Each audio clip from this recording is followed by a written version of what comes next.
Hans Schuler uses and recommends gold and maple brushes. We find it ideal for wargamers. The set I'm using here has got a very wide range of sizes and shapes. They've got long brushes, they've got short brushes, thin ones, round ones, flat ones. Something in there to cover all the challenges that you're going to meet when you're painting your wargaming projects.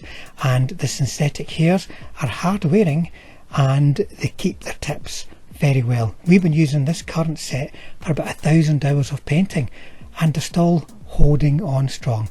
If you want to find out more, then check the description below for a link to this particular set, and also there is a discount code down there if you want to try it yourself. Welcome back to the channel, folks, and to another painting tutorial. Now, the subject of this tutorial is actually an early war painting scheme used by the British in the desert. But early war's coming up sometime next year. By this time next year, early war will be out. So why not have a look at some early war just now? Now, the British armour in the desert, well, the British vehicles in general actually, had some very interesting camo schemes. Perhaps the most interesting camo schemes of the period. Here you can see some fairly straightforward camo schemes on the Crusader, though more complex schemes were used, and then a very attractive and very different kind of camo scheme used on this Lee here. You can see the brown swatches, the green over the sand colour. Very interesting. But the most complicated, perhaps the most challenging camo scheme that you might want to paint on your British armour is the Caunter camo. Now, here you can see a small project I've completed recently. You can see some Matildas, the Queens of the Desert, some Valentines, and also just an associated item, one that I just decided to paint at the same time because it was the right time to do it, and it's going to be the subject in this video, the Dorchester command vehicle. Now, you can see these have got a very pale sort of pastel set of camo colours. Now, Caunter camo can have so many different colours. You may see sort of the most common, the most well known is having a sort of what I call toothpaste blue colour and some brown perhaps, but there was lots of different colours out there, varying from unit to unit, deployment to deployment. Some of them in the desert, some of them going all the way over to Greece, for instance. So the world's your oyster with a little bit of research. Regardless of your colour choice, the way you're going to apply the camo is going to be the same. So this tutorial will show you how to get these nice, straight, sharp lines.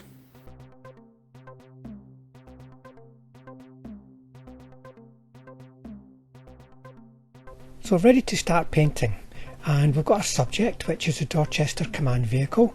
It's important to point out here that on the previous day, so the paint is well set and well dried, I gave it a very good undercoat and then a very good solid coat of the main colour, the colour I'm going to be masking on top of. You can see I'm going to be using masking tape. It's very important when you are going to use anything which is very adhesive onto your painted surface that the surface has got very good adhesion.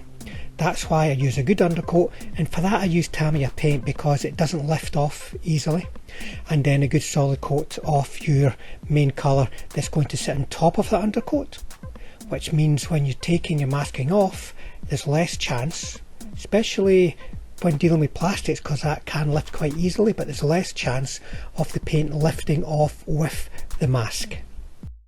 I'm also going to be using this black masking putty as well as the tape. Now, the tape will give me the razor sharp straight edge that you associate with Caunter camo. Between those straight lines I'm going to just need to blank everything out. It's much better to use something like this low adhesive black tape than more masking tape when you're just filling in the lines between masking as we're doing here, because there's less chance of damaging the surface underneath. Depending on the shape of the vehicle, and the Dorchester is quite easy, it can be tricky to get straight lines. The Matilda here, for instance, has got a lot of shapes going, and a good flexible masking tape will really help. I'm just using something I found on eBay, but there's lots of dedicated products that are out there, folks, that you can source and use. So a bit of research and experiment on your own part will go a long way to getting a good result. So let's get started with the tape. So I'm first of all getting it cut to roughly the size that I'm going to need, and then working it with my fingers to reduce the level of adhesion on it, the level of tackiness on the tape. It's still going to be enough to stick nice and securely to the surface, but reducing it just a bit will also reduce the risk of it lifting paint off when you're peeling it off. And then I'm going to get it roughly in place. You can see me just feel my way along here and then saying, okay, where are we going with this? And then I'm going to start pushing the tape down tightly into place. Now, it's important that the tape has got a bit of flex in it, so you can work around even little hinges on the doors, for instance. They're going to be basically lifting the edges of the paint off if you can't get the tape nice and flexible and down around them. But the more obvious things are the big features of the vehicle, the curves and the sharp angles and so on. So if the tape is flexible enough, that will help. Bear that in mind as you go. Make sure that if you have to, you lift the tape and then work it into the tricky areas that are harder to reach before putting the rest of the tape back down and moving on to the next section and the next section and so on. Now, planning your masking is very important. You can see here I'm having to peel this off. The thing I forgot about here, and it can be a little bit different depending on how you're masking, is that the area that is masked, i.e. the band of yellow that's going to be on the bottom of this vehicle, is not going to stop at the tape, because the tape is going to be covering the yellow base colour. The band is going to keep going to the top of the tape, and that would have left far too big an area of yellow. Remember, I'm going to be sticking black stuff on top of that yellow that you can see underneath the blue of the tape, so the mask can go right to the top. Too big a band of yellow, plan it out. The good thing with the tape is you can just peel it off and start it again. So I'm resetting things in my mind, thinking where are the bands of colour going to go, and then adjusting as required. Here you can see me just saying, right, okay, it needs to come down a bit more. And after I'd finished it, actually I thought to myself it could have come down a little bit further too, especially because of all the stowage that you can see above that line. It just, that stowage obscured the next band a little bit, so could have brought it down a bit more just to allow the second band of colour to stand out a bit more on the sides.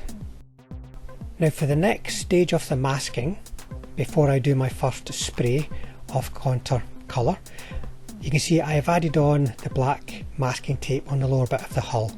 I will just feel my way through this because it's a new process, but typically I would put all of the black masking on for the whole vehicle at one point to minimise handling, because handling will move the putty around.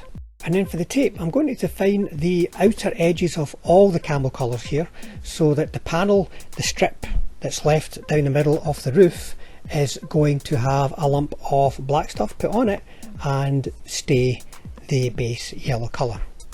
So for next steps, what this means is there's going to be a band which is defined by the two strips of the blue tape. I am going to spray the next colour into that band, and then I'm going to do a bit of masking within the band and then spray the final colour into the band, if you understand. So it's going to be masked on the yellow, then there'll be a band created to receive the camo stripes. I'm going to mask within that band after I spray, and then I'm going to spray again. Hopefully that makes sense, but you'll see the steps coming out in the real world on screen, so to speak. And just as with the first stripe that I put on, I'm finding myself having to go back and adjust it, thinking to myself, the bottom of the blue tape is going to be the top of the bands of colour, not the top of the blue tape. So have I left enough space between the two edges of blue? That is the big question, And you know, you can easily fix things if they go a bit wonky, folks, with another sort of masking and a spray. But if we get it right first time, it'll save us a lot of time, especially if you've got a whole unit to do of these, such as I am doing at the same time as I'm doing the Dorchester. I'm also doing some Valentines and Matildas. Now once the tape's in place, we're going to infill with the black masking putty, like a nasty leech crawling its way across the surface of the figure here. But it does a great job.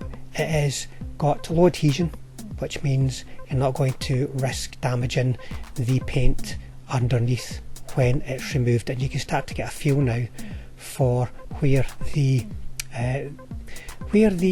camo stripes are going to go, because what's under the tape and under the black stuff is what's staying the base yellow colour.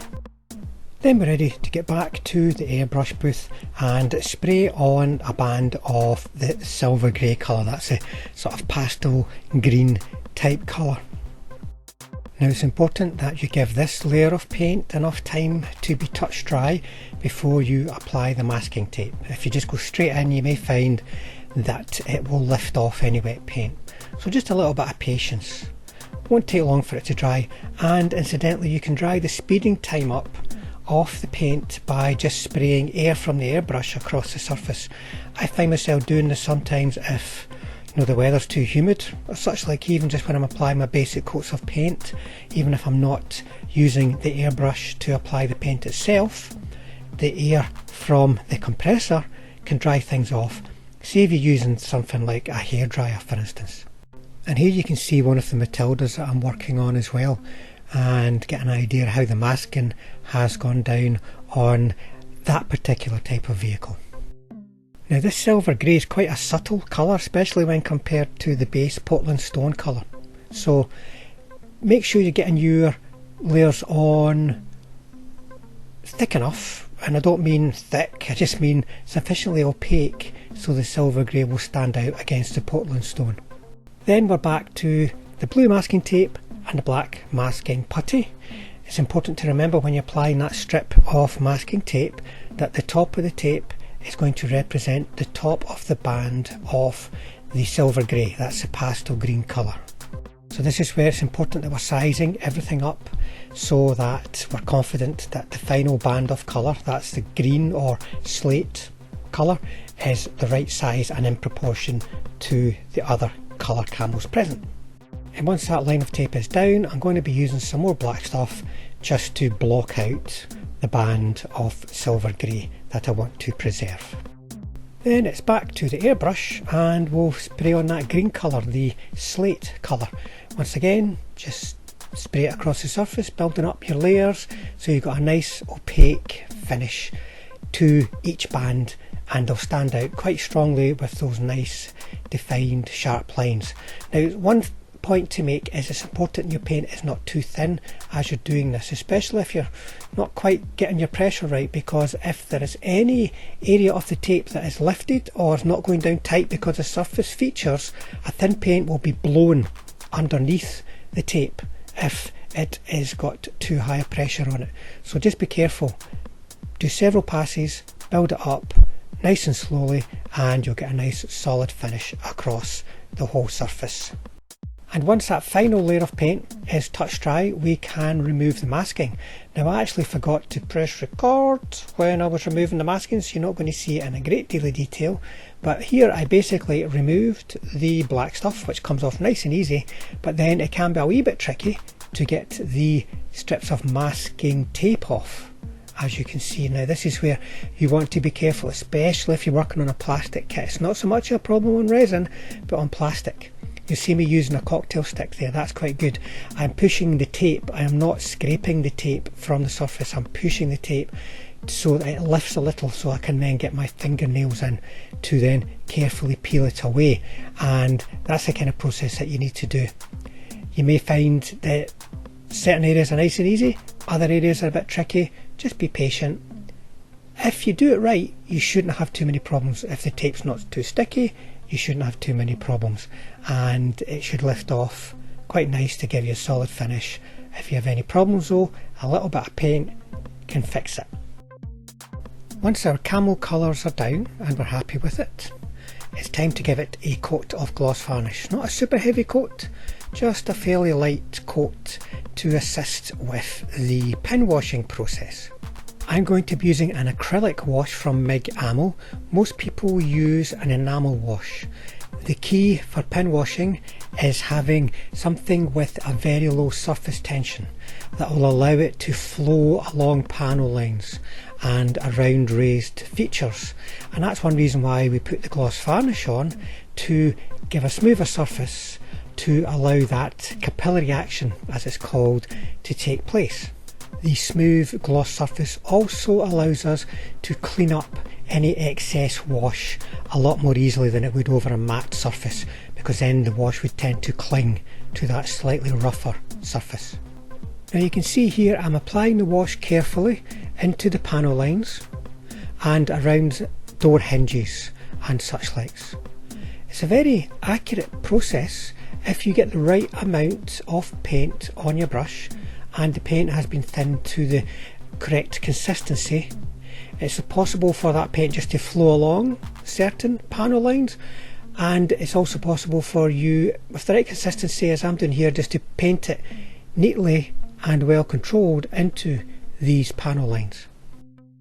And you can see I'm also painting around raised features, and these areas typically need a bit of cleaning up, a bit of tidy up, because there's flat surfaces beside vertical surfaces, so to speak, and when you're in that situation the wash does tend to spread a little, and I always clean up as soon as the wash is in place. You can leave a lot of these washes for a bit of time to dry so that you have got some drier paint to remove. You know, people prefer to do that either with water for acrylics or thinner for thinner based products such as enamels, but I prefer to clean it up straight away for as quick and clean and bright a finish as possible. And it's keeping that bright finish, it's keeping the original colours that we intended, that we chose when we started this, keeping them and their integrity, that a pin wash really helps. If you wash the entire vehicle all over, well, your colours are going to change dramatically. They're even going to change a little bit even with a well controlled pin wash, but as you see, the pin wash gives a nice sharp finish. When we move on to highlighting, the highlight adjacent to the pin wash is going to give us a nice sharp definition too, that will really help bring the vehicle into focus and keep things bright. Now on to highlighting, and highlighting a very light vehicle like this is actually a little bit tricky, but I combine my highlighting process with my chipping process, so whether you've got darker surfaces or lighter surfaces, there are ways to bring that feature out and make all the different panels stand out against the rest of the vehicle. I'm using bone white here. When I'm working the edges of the panels where the Portland stone is still visible, I'm really just tidying the edge up a bit. It's not going to stand out very much. We're not going to really see it. But on the other areas, the slate and silver grey, it will stand out. But it's important that we are painting these lines on very fine and that we're making them broken to a degree. We don't want to edge highlight the whole thing. If you edge highlight it all, it's a little bit too stark and a little bit too strong. We're going to make the panels pop by giving them a bit of a broken edge, and that, as I said before, will also help us with the chipping process. The consistency of the paint is important for this process. If it's too thin, it will just flow too much when it hits the edge, and it could flow into the panelled recess, though you could easily clean that if it does, if you quickly address it, or it could just flow across the surface a little bit, become a bit more of a soft edge, and we want that nice sharp edge. And if it's too dry, well, the paint will drag off the brush and it'll get a bit lumpy, uneven looking, and that's not what we're after too. We want a nice controlled, consistent, thin line.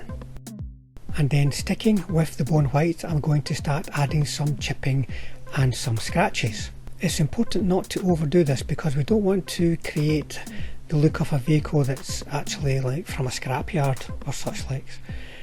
The idea here is to help bring all the panels into focus. We'll be breaking up the larger panels with these scratches. That makes a bit more visible. It brings them out of the background a little, and it's also something that does create the impression of wear, and it's a fun process, part of the weathering process that as modelers we're probably all going to enjoy and want to try. The key though is keep it in balance and don't overdo it. Next I want to add some dark cores to those light chips. So we can imagine the process here, a chip or a scratch is either going to be on the surface, in which case it will be a lighter colour compared to the surface colour, so in this case bone white compared to Portland stone. That's because the weathered surface has been removed slightly. Or it could be a darker surface because exposed metal has been revealed and weathered down to a darker finish. And for that darker colour I am using German Camo black brown. You can also use very dark rust colours, though I don't recommend streaking rust all over your miniature, like as in lines of rust pouring down. That's something that might happen in a few cases, but it's it's more of a scrapyard look. And you can see here how the dark colour on the light panel edges or the light edges of the vehicle really helps bring the shape into focus. You can highlight with a dark colour as well as with a light colour, if that makes sense. It's basically just defining the shape, bringing everything into focus, and then the panels, the larger panels, they get broken up a bit and just once again help the full detail of the figure stand out. Be patient with this process, don't rush it. You've got to keep the chips and the scratches reasonable sizes. They've got to be seen at this scale, but you don't want to go over the score, make them too big. And a little bit of practice and you'll soon know about the consistency of the paints, how they should be applied and so on. A little bit of practice, a little bit of patience, and you'll be getting some really nice looking results in no time. And then to round off the vehicle, and this is before I apply a matte coat, I'm going to put some washes onto it, and I'm going to be using acrylic washes again, but you can be using enamel washes for this. They're very popular. I'm using an ochre wash from that MIG Camo acrylic wash range, and the wheels and the hubs, they're just getting a good wash all over for a bit of a sandy look, a bit of a sandy and earthy finish. And then for the body of the Dorchester, I want to create mainly sort of dusty sandy look to the bottom edges, along the bottom of the hull, wheel arches and such likes. But I'm also going to create just some streaking to run down the side a little bit, not too much. And this ochre colour, it's not a very strong colour, so it's not going to stand out too strongly.